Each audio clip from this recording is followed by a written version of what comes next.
Lektion 1. Der Aufstieg der Fernarbeit. Hallo Anna, ist dir aufgefallen, dass Fernarbeit heutzutage immer häufiger vorkommt? Absolut. Es ist interessant zu sehen, wie viele Unternehmen diesen Wandel annehmen. Was denken Sie? Ich denke, es bietet den Mitarbeitern große Flexibilität. Sie können von überall aus arbeiten, was ein großer Vorteil ist. Ich stimme zu. Es ermöglicht den Menschen, ihre Arbeit und ihr Privatleben besser in Einklang zu bringen. Genau.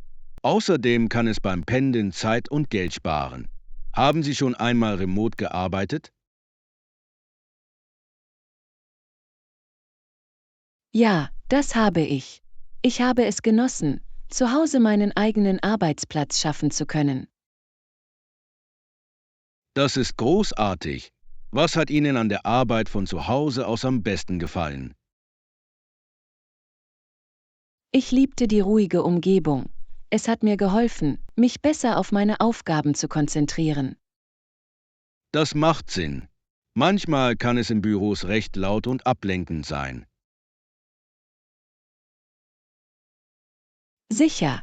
Aber ich vermisse die sozialen Interaktionen mit Kollegen. Das ist ein berechtigter Punkt. Virtuelle Meetings können persönliche Gespräche nicht vollständig ersetzen. Genau. Es ist schön, in den Pausen im Büro spontane Gespräche zu führen.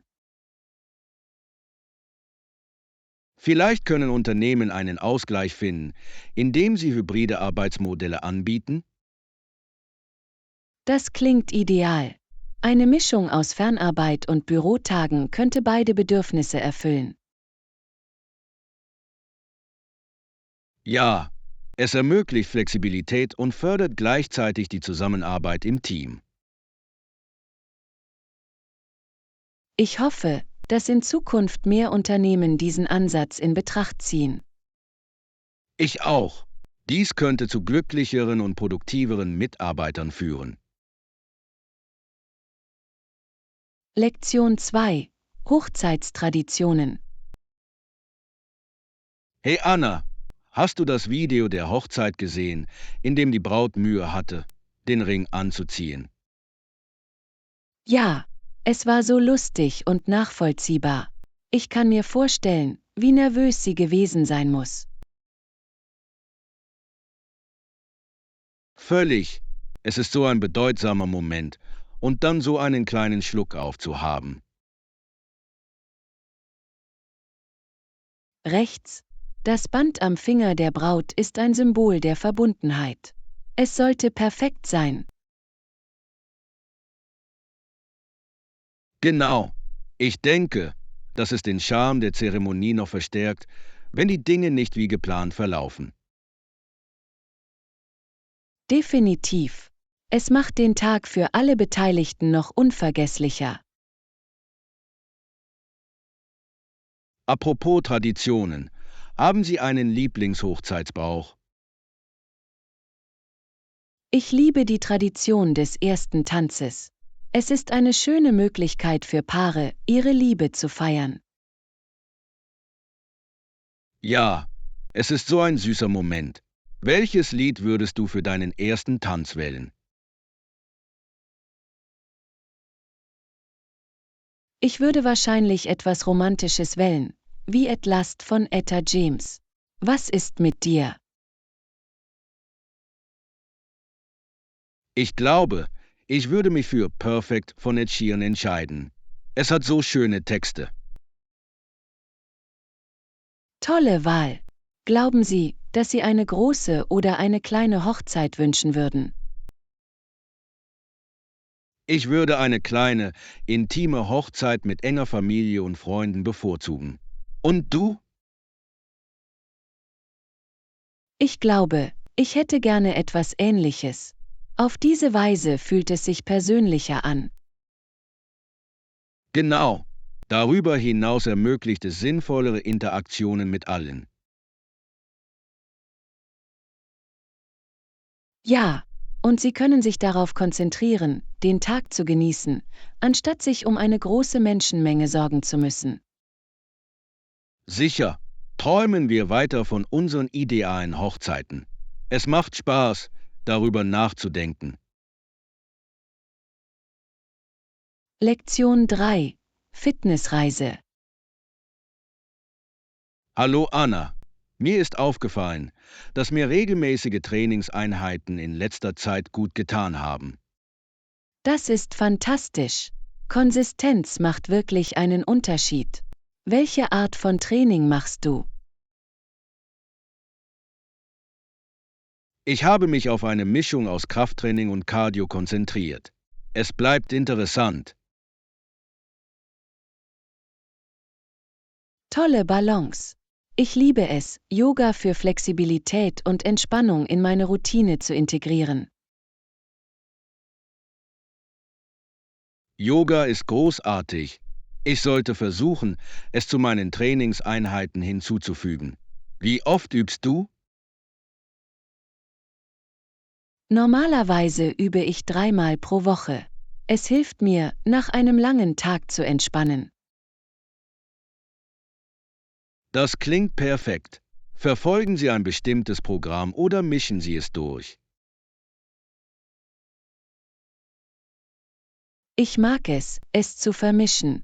Manchmal nehme ich an Online-Kursen teil und manchmal mache ich einfach meinen eigenen Ablauf.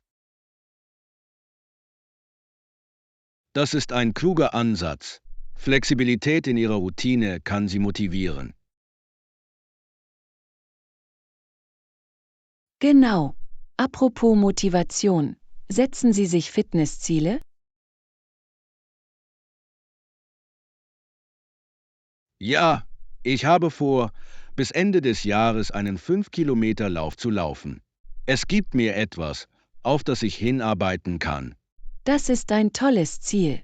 Laufen kann sehr lohnend sein. Hast du mit dem Training dafür begonnen?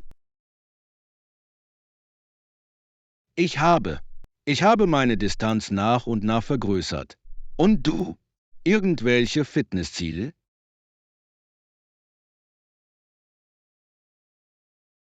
Ich möchte meine Kraft verbessern und vielleicht Gewichtheben ausprobieren. Das klingt großartig. Gewichtheben kann sehr kraftvoll sein. Ja, ich denke, es wäre eine lustige Herausforderung. Geben wir im weiteren Verlauf Tipps weiter. Definitiv. Sich gegenseitig zu unterstützen, kann unsere Fitnessreisen noch besser machen. Lektion 4: Fashion Forward. Hallo Anna, ich habe darüber nachgedacht, meine Garderobe für die Saison zu aktualisieren. Das ist großartig. Es ist wichtig, ein frisches Aussehen zu bewahren. Welche Stile erwägen Sie? Ich tendiere zu eher lässigen und dennoch stylischen Outfits. Ich denke, Schichtung ist der Schlüssel. Absolut. Layering kann Ihren Outfits Tiefe verleihen. Haben Sie bestimmte Artikel im Sinn? Ich suche ein paar schöne Jacken und vielseitige Hemden. Sie sind für diese Jahreszeit unverzichtbar. Tolle Auswahl. Eine gute Jacke kann Ihren Look wirklich aufwerten. Denken Sie an bestimmte Farben?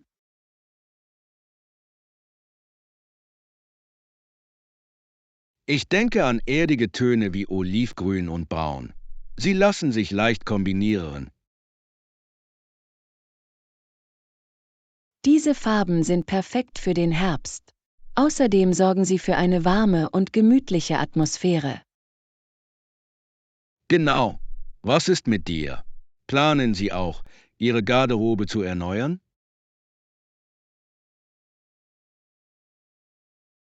Ja, ich möchte nachhaltigere Mode in meinen Kleiderschrank integrieren. Das ist eine fantastische Idee. Nachhaltige Mode ist nicht nur stylisch, sondern auch umweltfreundlich. Rechts. Ich schaue mir Secondhand-Läden und umweltfreundliche Marken an.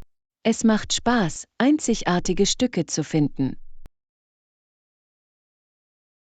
Ich liebe das. Sparsamkeit kann zu erstaunlichen Entdeckungen führen. Haben Sie schon etwas Besonderes gefunden? Ich habe einen Vintage-Pullover gefunden, den ich absolut liebe. Es ist einzigartig. Das ist großartig. Vintage-Stücke haben immer Charakter. Ich sollte mal versuchen, mit dir sparsam zu sein. Ja, es wäre ein lustiges Abenteuer, und wir können uns gegenseitig dabei helfen, unsere Funde zu stylen. Sicher. Machen wir einen Plan. Lektion 5. Australien erkunden. Hallo Anna. Ich habe über den östlichen Teil des Landes gelesen und einige interessante Fakten gefunden. Wirklich? Was hast du entdeckt? Ich habe erfahren, dass die beiden größten Städte Australiens Sydney und Melbourne sind. Das ist richtig. Sydney ist berühmt für sein berühmtes Opernhaus und seinen wunderschönen Hafen. Absolut. Und Melbourne ist für seine lebendige Kultur und Kaffeeszene bekannt. Warst du schon in einer der beiden Städte? Ja, ich habe Sydney letztes Jahr besucht. Die Strände waren atemberaubend. Wussten Sie, dass Bondi Beach ein Muss ist? Das habe ich gehört. Es ist ein sehr beliebter Ort für Touristen und Einheimische gleichermaßen. Was hat Ihnen an Ihrer Reise am meisten gefallen? Ich habe es geliebt, die Küstenwanderungen zu erkunden und die lokale Küche zu probieren. Es war eine wunderbare Erfahrung. Klingt fantastisch. Ich wollte schon immer die Great Ocean Road in der Nähe von Melbourne besuchen. Oh, das solltest du. Die Aussicht ist atemberaubend, insbesondere die Felsformationen der 12 Apostel. Das steht auf jeden Fall auf meiner Liste. Ich liebe die Vielfalt der Landschaften Australiens. Ja, von Stränden bis zu Bergen ist für jeden etwas dabei. Haben Sie australische Gerichte probiert? Ich habe. Ich habe Vegemite auf Toast probiert. Es ist definitiv ein erworbener Geschmack. Das ist es wirklich. Aber ich denke, es ist für viele Australier ein Grundnahrungsmittel. Was möchten Sie sonst noch in Australien erkunden? Ich würde gerne das Outback sehen und etwas über die Kultur der Aborigines erfahren. Es ist so reichhaltig und faszinierend. Ja, das wäre eine unglaubliche Erfahrung. Lasst uns eines Tages eine gemeinsame Reise planen. Das klingt nach einer fantastischen Idee. Ich freue mich darauf. Lektion 6. Kreativität anregen. Hallo Anna. Hast du jemals darüber nachgedacht, wie du Kreativität anregen kannst? Oh, die ganze Zeit. Ich denke, es ist für jeden wichtig. Was schlagen Sie vor? Eine Idee ist, neue Hobbys auszuprobieren. Ich habe vor kurzem mit dem Malen begonnen und es war so erfrischend. Malen hört sich lustig an. Daran habe ich nie gedacht. Was macht Ihnen daran am meisten Spaß? Ich liebe es, wie es mir ermöglicht, meine Gefühle auszudrücken. Außerdem ist es sehr entspannend. Das ist wunderbar. Ich wollte schon immer Bildhauerei ausprobieren. Es scheint eine großartige Möglichkeit zu sein, etwas Greifbares zu schaffen. Definitiv. Die Arbeit mit den Händen kann so befriedigend sein. Haben Sie sich irgendwelche Kurse angeschaut? Noch nicht, aber ich denke darüber nach. Vielleicht finde ich eine lokale Werkstatt, an der ich teilnehmen kann.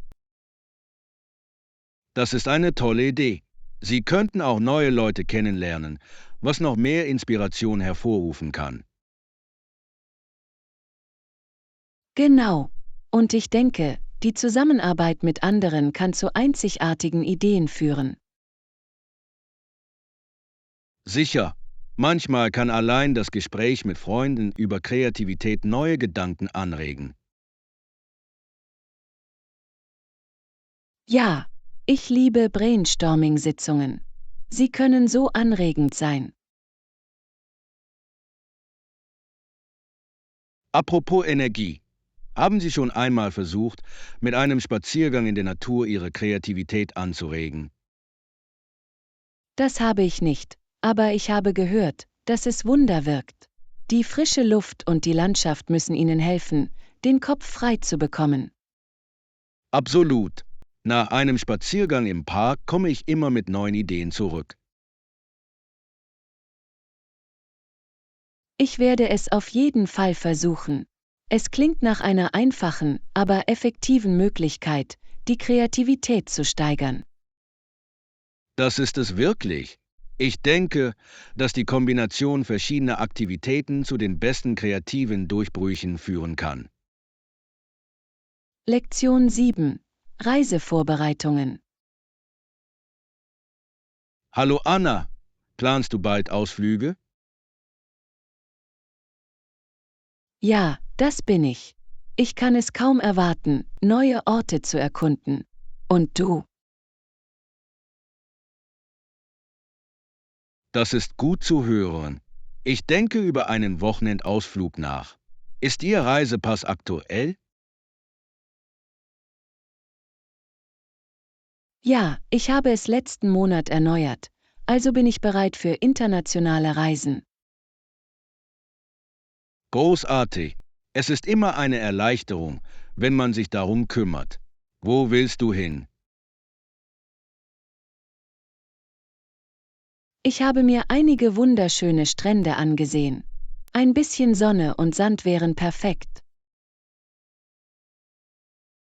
Klingt fantastisch. Haben Sie einen bestimmten Strand im Sinn? Ich denke über eine Reise in die Karibik nach. Das Wasser dort sieht atemberaubend aus. Wow, die Karibik ist wunderschön.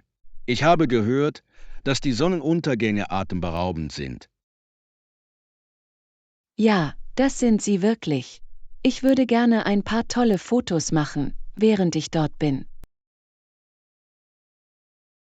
Gute Idee. Erinnerungen festzuhalten ist einer der schönsten Aspekte des Reisens. Genau. Haben Sie Lieblingsreiseziele? Ich liebe es, historische Städte zu besuchen. Es hat etwas Magisches, durch die Geschichte zu wandeln. Das stimmt. Es ist so bereichernd, etwas über verschiedene Kulturen zu lernen. Absolut. Und lokales Essen zu probieren ist ein Muss. Was ist Ihr Lieblingsgericht vom Reisen?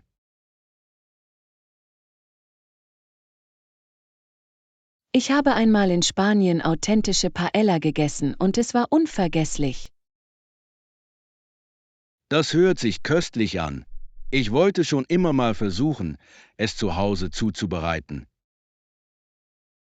Du solltest. Es ist vielleicht nicht dasselbe, aber es wäre ein lustiges Kochprojekt. Definitiv. Lassen Sie uns Reisetipps austauschen, wenn wir von unseren Reisen zurückkommen. Lektion 8. Barrieren überwinden. Hallo Anna.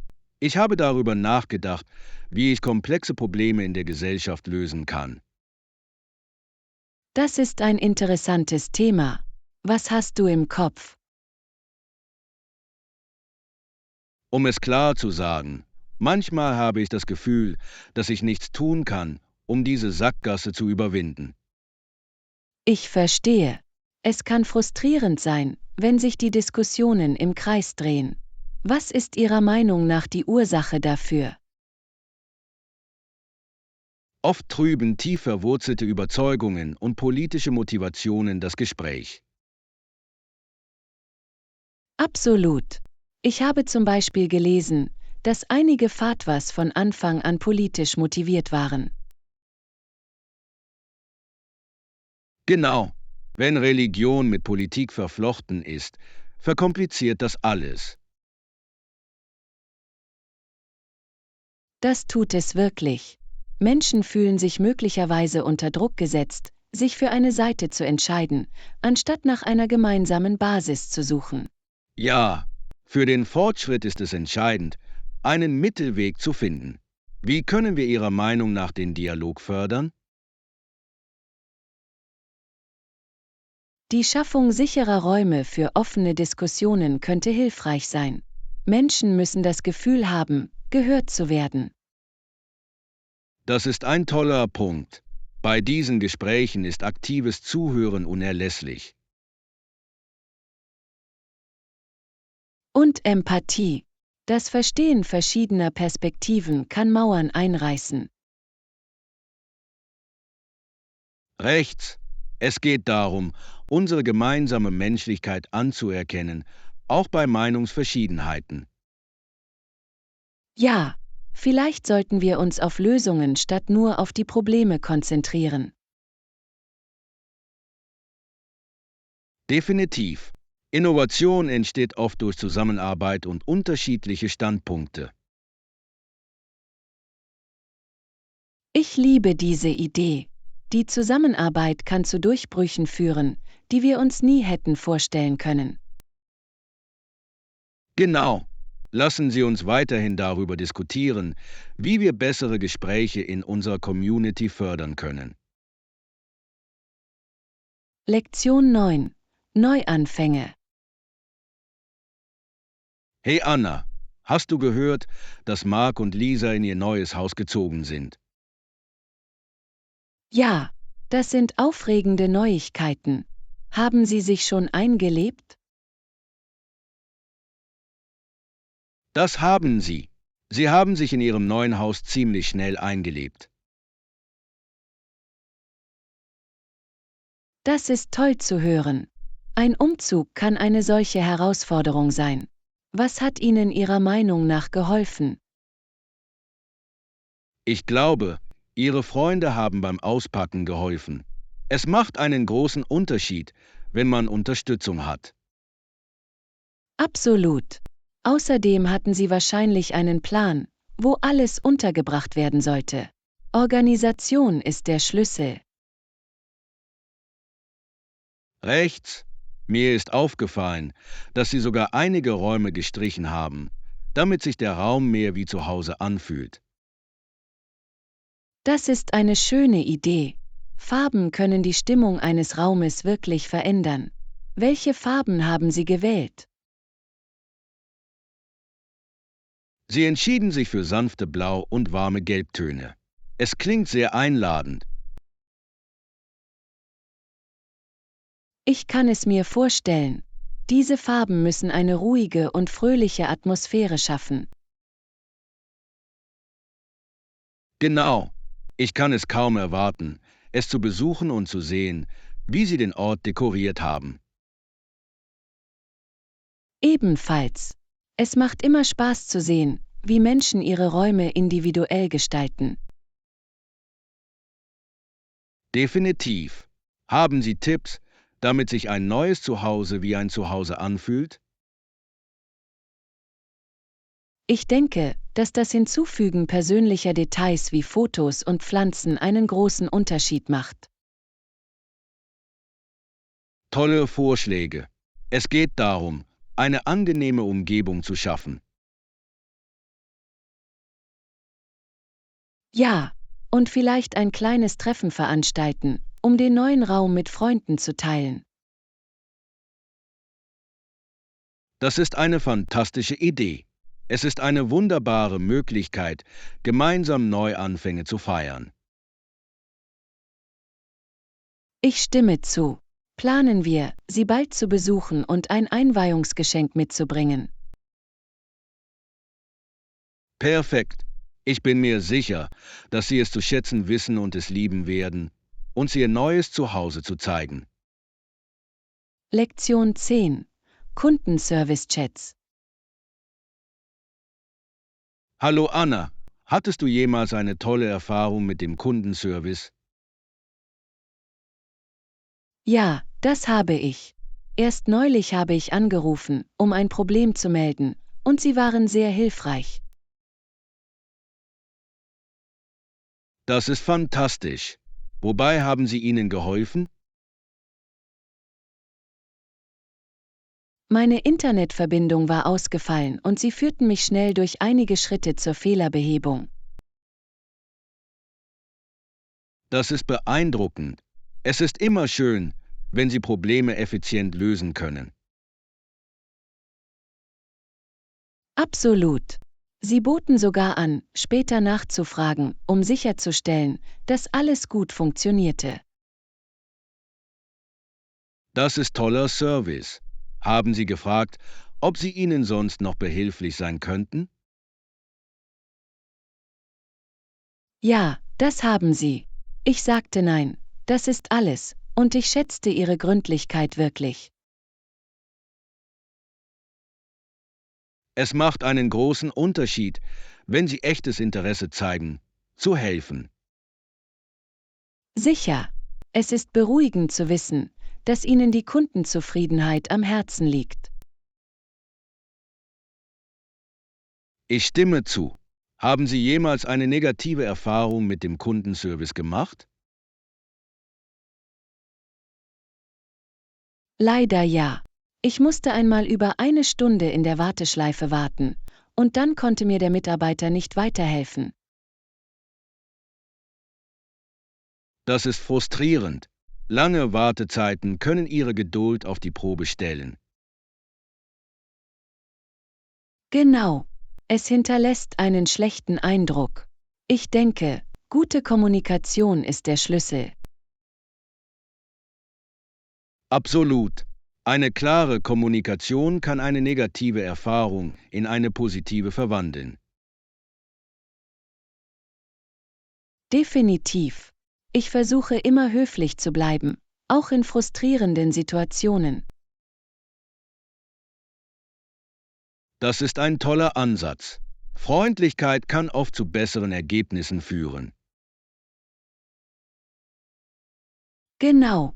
Hoffen wir auf weitere positive Interaktionen mit dem Kundenservice in der Zukunft. Sicher, es ist schön, diese Erfahrungen zu teilen und daraus zu lernen. Lektion 11. Lernmethoden erkunden. Hallo Anna, ich habe darüber nachgedacht, wie viele verschiedene Möglichkeiten es gibt, neue Dinge zu lernen. Das ist ein tolles Thema. Welche Methoden finden Sie am effektivsten?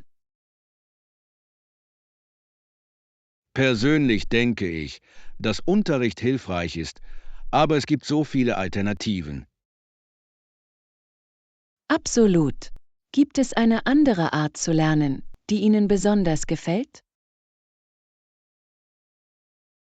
Sie können beispielsweise Online-Tutorials ausprobieren. Sie sind oft sehr zugänglich und flexibel. Ja, Online-Tutorials können eine großartige Ressource sein. Welche Themen haben Sie damit erforscht? Ich habe über verschiedene Plattformen etwas über Codierung und Grafikdesign gelernt. Das ist beeindruckend. Ich habe gehört, dass beim Programmieren Übung der Schlüssel zum Erfolg ist. Definitiv. Je mehr Sie üben, desto wohler fühlen Sie sich. Haben Sie darüber nachgedacht, online eine neue Fähigkeit zu erlernen? Ich habe.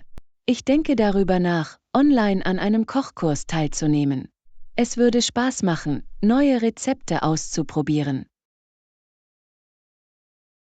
Das hört sich köstlich an. Kochanleitungen können sehr ansprechend sein, insbesondere mit Videodemonstrationen. Genau. Sie können jeden Schritt klar erkennen und so leichter nachvollziehen. Und wenn Sie einen Fehler machen, können Sie jederzeit pausieren und zurückspulen. Wahr. Außerdem können Sie in Ihrem eigenen Tempo lernen, was wirklich praktisch ist. Sicher. Ich denke auch, dass der Beitritt zu Online-Foren oder Communities die Lernerfahrung verbessern kann. Tolle Idee. Der Austausch von Erfahrungen und Tipps mit anderen kann sehr hilfreich sein. Absolut. Lassen Sie uns irgendwann gemeinsam einige Online-Ressourcen erkunden. Lektion 12. Hotelkomfort. Hey Anna, was verlangst du immer, wenn du in einem Hotel übernachtest? Eigentlich frage ich oft nach einer zusätzlichen Decke. Es macht den Aufenthalt angenehmer. Das ist eine tolle Idee. Eine zusätzliche Decke kann wirklich hilfreich sein, besonders wenn es nachts kühl wird. Genau. Für den Fall, dass die Raumtemperatur sinkt, möchte ich vorbereitet sein. Ich verstehe vollkommen. Was ist mit Kissen? Bevorzugen Sie auch zusätzliche Kissen?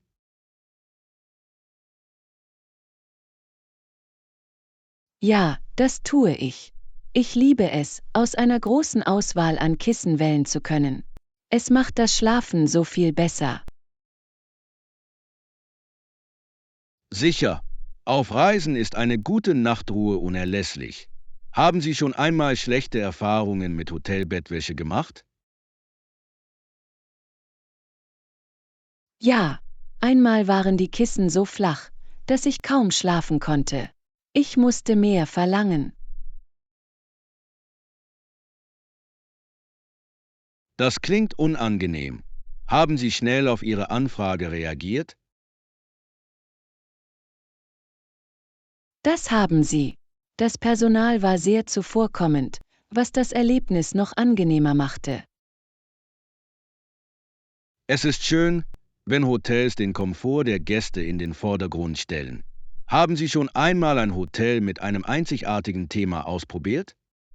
Ja, ich habe einmal in einem Themenhotel übernachtet und es hat so viel Spaß gemacht. Die Einrichtung war unglaublich. Das klingt interessant. Welches Thema war es? Es war ein Strandthema. Sie hatten sandfarbene Wände und Surfbretter als Dekoration. Wow, das muss sich direkt im Hotel wie Urlaub angefühlt haben. Das hat es wirklich getan. Ich liebte die Atmosphäre. Es hat meine Reise noch angenehmer gemacht. Ich kann verstehen, warum suchen wir nach einzigartigen Hotels für unsere nächste Reise. Es könnte ein Abenteuer werden. Lektion 13. Außenräume entdecken. Hallo Anna, warst du in letzter Zeit in Parks oder auf Spielplätzen? Sicher. Nur ein paar Blocks von meinem Haus entfernt gibt es einen wunderschönen Park. Das hört sich herrlich an. Was gefällt dir daran am besten? Ich genieße das üppige Grün und die beruhigende Atmosphäre. Es ist perfekt für einen Spaziergang. Absolut. Parks sind ein toller Rückzugsort vom geschäftigen Stadtleben. Haben sie Besonderheiten?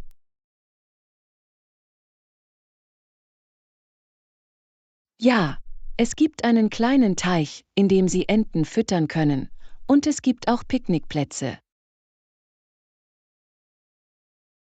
Das klingt herrlich. Ich liebe Picknicks. Es ist so eine schöne Art, die Natur zu genießen. Genau. Für einen entspannten Nachmittag bringe ich oft eine Decke und ein paar Snacks mit. Welche Art von Snacks packst du normalerweise ein? Ich bringe gerne Sandwiches, Obst und manchmal selbstgemachte Kekse mit. Lecker. Selbstgemachte Kekse sind die besten. Backen Sie sie selbst. Ich tue. Backen ist eines meiner Lieblingshobbys. Es ist therapeutisch. Das ist großartig. Es muss sich lohnend anfühlen, etwas zu genießen, das man selbst gemacht hat. Das ist es wirklich. Und wenn man sie mit Freunden teilt, wird es noch besser. Wir sollten irgendwann ein Picknick in diesem Park planen. Ich würde gerne dabei sein. Das würde mir gefallen. Es würde Spaß machen, gutes Essen und tolle Gesellschaft im Freien zu genießen. Definitiv. Lasst uns ein Datum auswählen und es wahr machen. Lektion 14. Morgenroutinen. Hallo Anna, ich habe beschlossen, meine Morgenroutine zu ändern. Das klingt interessant. Viel Glück mit Ihrer Morgenroutine. Ich bin mir sicher, dass es einen Unterschied machen wird. Danke. Ich möchte meinen Tag mit etwas Bewegung und einem gesunden Frühstück beginnen. Das ist eine tolle Idee. Bewegung am Morgen steigert Ihr Energieniveau wirklich. Genau. Ich habe darüber gelesen, wie es die Konzentration im Laufe des Tages verbessern kann. Ja, außerdem setzt ein nahrhaftes Frühstück eine positive Stimmung. Was hast du vor zu essen? Ich denke an Haferflocken mit Früchten und Nüssen. Es ist sättigend und gesund. Das hört sich köstlich an. Ich liebe es, Beeren zu meinen Haferflocken hinzuzufügen. Sie sind so lecker. Gute Idee. Das muss ich mal ausprobieren. Habt ihr noch weitere Tipps für einen gelungenen Morgen? Ich finde, dass die Planung meines Tages am Vorabend dazu beiträgt, dass ich mich morgens besser organisiert fühle. Das ist klug. Ich fühle mich oft gehetzt. Daher kann es wirklich hilfreich sein, einen Plan zu haben. Definitiv. Auch das Vermeiden von Bildschirmen am Morgen kann dazu beitragen, dass Sie sich weniger abgelenkt fühlen. Ich stimme voll und ganz zu. Ich werde versuchen, ein Buch zu lesen, anstatt auf mein Telefon zu schauen. Das klingt nach einer wunderbaren Abwechslung. Lesen kann so entspannend sein. Ja, ich bin gespannt, wie sich diese Veränderungen auf mein tägliches Leben auswirken. Ich kann es kaum erwarten, von Ihren Fortschritten zu hören. Motivieren wir uns gegenseitig, an unseren Routinen festzuhalten. Absolut. Wir können unsere Erfahrungen teilen und uns gegenseitig zur Rechenschaft ziehen. Danke fürs Zuschauen. Bitte abonnieren, liken und teilen Sie unsere Videos und Kanäle.